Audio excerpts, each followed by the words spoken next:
Louisiana invented hospitality. The people of this city care for each other.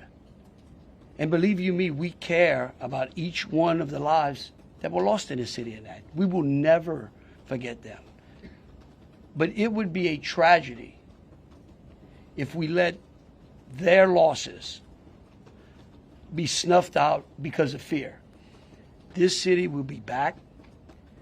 We will be open to family and friends and loved ones who want some time to relax from the pressures of life. Hello, that was Louisiana Governor Jeff Landry speaking about the tragic events of New Year's Day morning in the American city of New Orleans, Louisiana, that claimed the lives of 15 people, including the attacker who drove a vehicle into a crowd of early morning New Year's celebrants.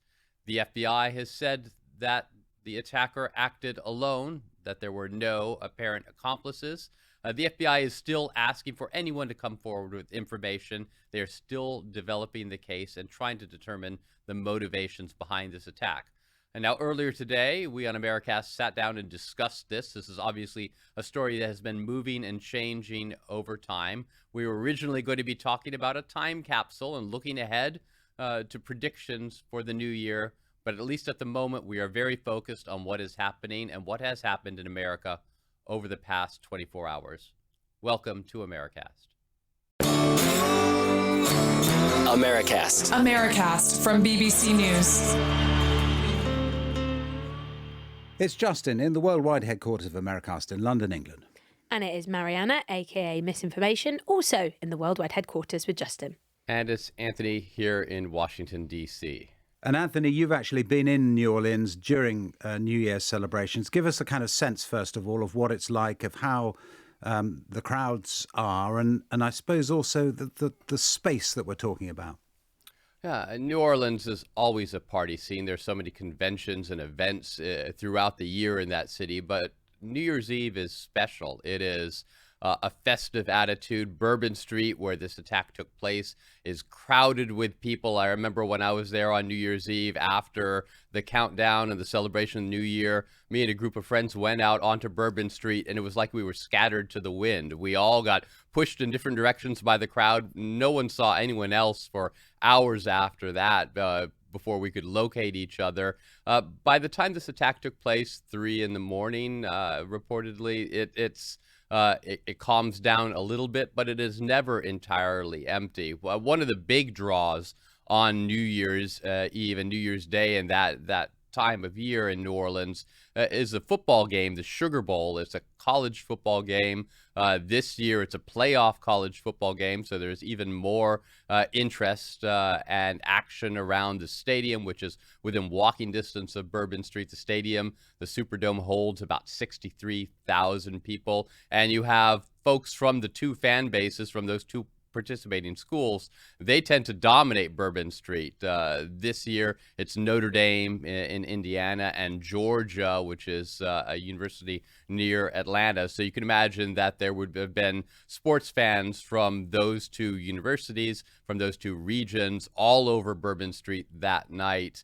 Again, this took place later in the night, so it may have been somewhat calmer, but New Orleans is never calm around Bourbon Street on any night, and in particular on New Year's Eve. There were still, obviously, many, many people around there and many casualties when this attack took place. And we're talking about, at the moment, 15 dead, but also a lot of injuries as well. Do we know any more about who those who were killed were, and indeed the condition of the many people one assumes now who are in hospital? So we do know actually quite a lot about or at least some of the people who've been identified, because, as Anthony was saying there, really, there are a lot of young people around, and a lot of the people who seem to have been killed were young. That means people are, as is often the case when these sorts of attacks happen, looking at their social media profiles, posts from their families and friends, or colleges and high schools. So we know a little bit about some of the people who've been killed. One of the people who's been identified as a victim of the attack is a former football player who played at Princeton University. His name is Martin Tiger Beck, and his death was confirmed by his university, who, praised what he was like as a football player. Again, to what you're saying, Anthony, lots of sports fans, people around who were probably looking forward to watching that game. Another of the victims who's been identified was an 18-year-old. She was planning to be a nurse, her family said. Her name is Nikira Cheyenne Dedo, and her family posted about her on social media, remembering her, and the various other people whose names are now also being reported. Again, sort of lots of people in their 20s or teenagers, and just lots of tributes pouring in. And you can imagine how difficult that is for their family and friends at this time. You know, it's New Year. It's such a sort of happy time. People out there celebrating, presumably staying out late because they were having a really good time, who never really got to go home, which is obviously very sad. And the killer, or alleged killer, there doesn't seem to be much doubt that he did it, Shamsuddin Jabbar, who was shot by the police there. Two things, it seems to me, Anthony, that are really crucial that are known about him. The first is that he wasn't in any kind of particular trouble. He hadn't been on a terrorist watch list or anything like that. He had a few minor run-ins with the law when he was young, I think. But the other really crucial thing about him is that he was an American. I mean, he was a full American citizen. He didn't come from somewhere else and attacked, in the sense that actually the Trump administration, the incoming Trump administration, suggests is the big threat to America. He is actually, was actually an American citizen, and as someone who seems to have been radicalized, doesn't he, while an American citizen and having lived a pretty kind of all-American life. American citizen, born in Beaumont, Texas, which is a town kind of between Houston and the Louisiana border. He served in the U.S. military, served overseas, fought in Afghanistan, was involved in real estate dealings, had a family, and like you said, didn't have anything in his background to suggest that he would be the type of person who would commit something like this, although it appears that at some point he was radicalized. There was reports of him having an ISIS flag in the truck that he drove into the crowd. There have been reports about social media, and Marianna, I'm sure you can talk more about this, about some of the things he was saying recently that seem to suggest the motivation here. Yeah, as is the case with the victims, you see the same thing happening with the attacker or alleged attacker, and this has certainly been no exception, really. You've not only had really quite graphic videos, actually, ones that we won't play to Americasters, but that show what happened that night. Obviously, it was New Year. You've got people filming. You've also got, other cameras, dashboard cameras from cars and CCTV and stuff like that. So you've had people kind of analysing the footage, and then you've also had people trying to figure out more about the man involved here. And I think what's been particularly well explored online has been his links with the US military and his time in the US military. There's been images, a picture, for example, of him kind of sitting at a computer, which was posted on the Facebook page of related to the US military, kind of showing him working away. There was another video where he was talking about and introducing himself. And so you really watch how people pore over the clues and then use them to, just as Anthony said, try and substantiate this link. Yeah, and Joe Biden, quite clear at quite an early stage that this was, in his view, that the New Orleans attack, in his view, was inspired by, as you say, the Islamic State group. The FBI has reported to me the killer was an American citizen, born in Texas. He served in the United States Army on active duty for many years. He also served in the Army Reserve until a few years ago. The FBI also reported to me that mere hours before the attack, he posted videos on social media indicating that he was inspired by ISIS, expressing a desire to kill. The ISIS flag was found in his vehicle, which he rented to conduct this attack. Possible explosives were found in the vehicle as well, and more explosives were found nearby. So one of the other things that Joe Biden said when he was questioned by reporters was that the FBI and the government is looking into possible links between that New Orleans attack and what happened that Justin referenced in Las Vegas, where this rented Tesla Cybertruck exploded outside Donald Trump's hotel, the Trump Hotel, which I've stayed at in Las Vegas. It's close to the Las Vegas Strip. It's very near all of the big casinos in central Las Vegas. It exploded, killing the driver, who the Las Vegas Sheriff Department has named Matthew Allen Leibelsberger, and injuring dozens of other people around the scene. As you know, we just had our New Year's Eve event where we successfully protected the city, where over 400,000 people were here last night. And that changed this morning at about 8:40 when a 2024 Tesla Cybertruck pulled into the area valet of the Trump International Hotel. Very quickly thereafter that, the driver, who was the sole occupant of the truck, we saw what looked like maybe some sort of smoke, and then the truck exploded. And just to pick up off that, we're recording this at roughly 2:15 on Thursday, 2:15 UK time in the afternoon. And I say that because what has been happening in the last hour or so is a further suggestion that there may be a connection between these two men, both the guy who was blown up in the Tesla truck and the killer in New Orleans. And that is that they seem to have served at the same army base. There's no question they're both army veterans, but they do actually seem potentially to have a link, at least a past link to each other. At the same Army Training Center. Now it does not necessarily mean that they were there at the same time. They're still looking into this, but it is one possible link between these two people. Another one is that they both rented cars, both rented trucks, and they rented them from Turo, which is not a traditional car rental agency. It's almost like an Airbnb for car renting. I've rented cars through them before. You actually rent from a person. They loan you their car. The service kind of connects you, and then you return the car back to the person again.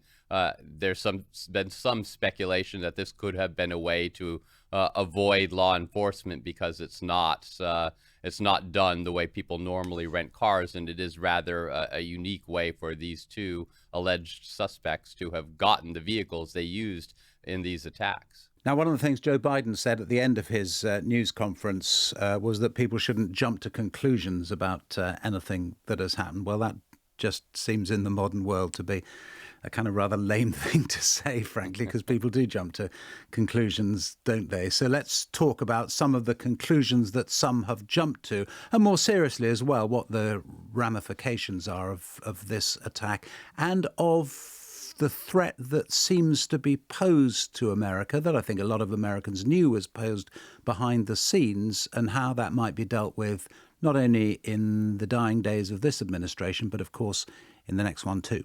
And as ever, when you want to figure out what conclusions Donald Trump has jumped to, you need only log on to Truth Social. Donald Trump has written, or he wrote this in the aftermath of the attack in New Orleans, essentially saying, our country is a disaster, a laughing stock around the world. This is what happens when you have open borders. So he was blaming it on open borders, although we know that the suspected attacker, or certainly in that first attack, was someone who is a US citizen.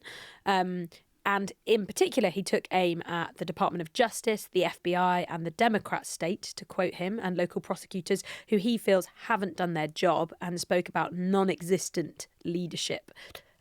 People being incompetent and corrupt, unlawfully attacking their political opponents, me in capitals, in their own claws, rather than focusing on protecting Americans from the outside and inside violent scum that has infiltrated all aspects of our government and our nation itself. So I think it became quite clear quite quickly what Donald Trump thought and who he really sees as being at fault here, which perhaps gives us some indication of what he might do when he's president about these sorts of things. And just to break it down, what he's suggesting, number one, the suggestion that this is, as you say, Marianna, something that has come from outside. It hasn't come from outside, it's homegrown. And actually terrorism officials, people in charge of American counterterrorism, have been saying for some years. I remember a speech maybe a couple of years ago from the head of counterterrorism suggesting that the big problem now is homegrown people, is people radicalised who are perfectly ordinary American citizens. So Donald Trump... Not least because it's so easy to access this kinds of content. Well, exactly. Whether it's an ideology imported from elsewhere or not. That's the point, isn't it? So the idea that this is something to do with some sort of threat of people coming in, and Donald Trump might like that to be the case, but Anthony, it is plainly not, is it? And I wonder actually whether that line of attack from him is actually going to get anywhere in the days ahead, because it is so simply, obviously, not the case that this man in New Orleans had come from outside America. Yeah, the post that Marianna just read, that came at about midnight last night, and it did already reflect a kind of a modulation of what Donald Trump was saying. I mean, here he's pointing the finger at the scum, the violent scum that has infiltrated all aspects of our government, outside and inside. And that's something that Donald Trump had talked about on the campaign trail for years now, saying that the establishment was riddled with people who hate America. So he's more blaming the Biden administration, blaming the FBI, blaming the intelligence agency, blaming whoever, the people who are here and in power, for being responsible for that. That is different than what he posted on New Year's Day morning. It was about 11 o'clock, 10:48. So it wasn't too long after the reports of what was happening in New Orleans came out. And that's when he said, when I said that criminals coming in are far worse than criminals we have in this country, that statement was constantly refuted, but it turns out to be true. So he was, his initial reaction was saying that the people coming from outside are more dangerous than the people here. Obviously, that line is not going to be one that he's going to be pushing, going forward. But I think we will hear more and more from him saying that the reason why we're not safe is because the government is corrupt, government is full of people who are scum, government is not taking care of you. And of course, all that is going to change again on January 20th when he's inaugurated.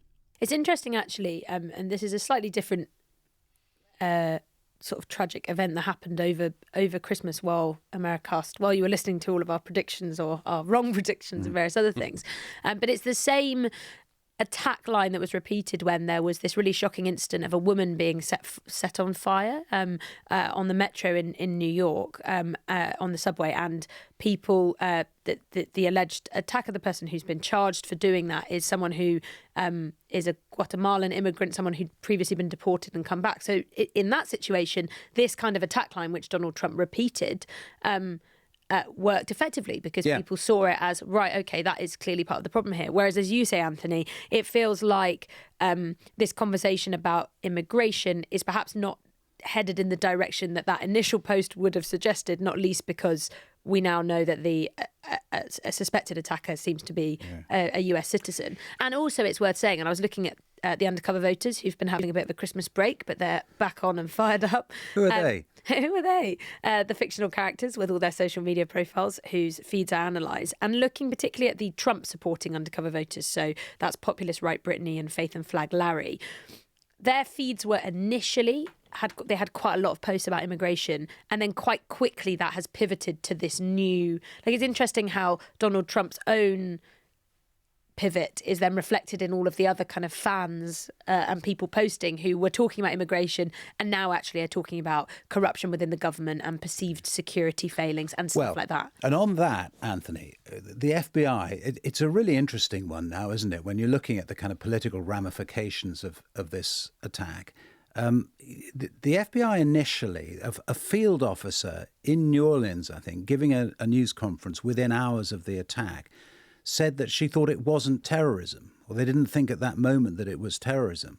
And that was immediately seized on by Donald Trump Jr. and various other people who use this phrase, mainly peaceful, which comes back to you remember the Black Lives Matter protests and riots back in 2020, and people on broadcast news occasionally said these riots were mainly peaceful, or these protests were mainly peaceful, et cetera, et cetera. And a lot of people on the right in America use that as a kind of meme to suggest that you're being fooled by the mainstream media about what's actually going on. So Donald Trump Jr. immediately on the FBI and on that particular FBI woman, who will now really regret saying those words. And she quickly corrected herself. It's also worth saying, within hours of saying that it wasn't terrorism, they said, absolutely, we think that it is.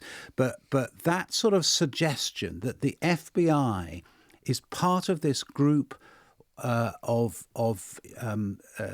organizations and authorities in the United States who don't tell the people the truth. And there's that kind of suggestion that they are in the spotlight in a way that they haven't been for many years, and that Donald Trump, via Kash Patel, this guy he wants to be the head of the FBI, is going to sort them out. And I just wonder, Anthony, from your perspective, does this, I mean, do you go ahead and put Kash Patel in and really kind of attack the agency from the top and possibly have a lot of resignations at a time when America is in real danger of further attacks, presumably? Or B, do you think, well, actually, this is a moment to hold back, and we actually need to bolster the organization, and there are plenty of things that they're doing that are still right. And it's not clear to me really which side they'll go down on. Yeah. Obviously, as you point out, the FBI is going to be under incredible pressure in the days ahead. This is an investigation that is right in the FBI's wheelhouse, right? It's law enforcement. It's a terrorist act. It's something that might have connections between different states. You need the FBI at its best investigating this and finding these connections. For all of this to happen in the context of the partisan distrust of the FBI that you point out, and it's not new. It's been going on now for a year, more than a year. Obviously, the FBI investigation and entry into Mar-a-Lago to claim the documents that Donald Trump had there has made Donald Trump and people on the right very suspicious of the FBI, going even before then to James Comey and the investigation of ties between the Russian government and the Trump campaign.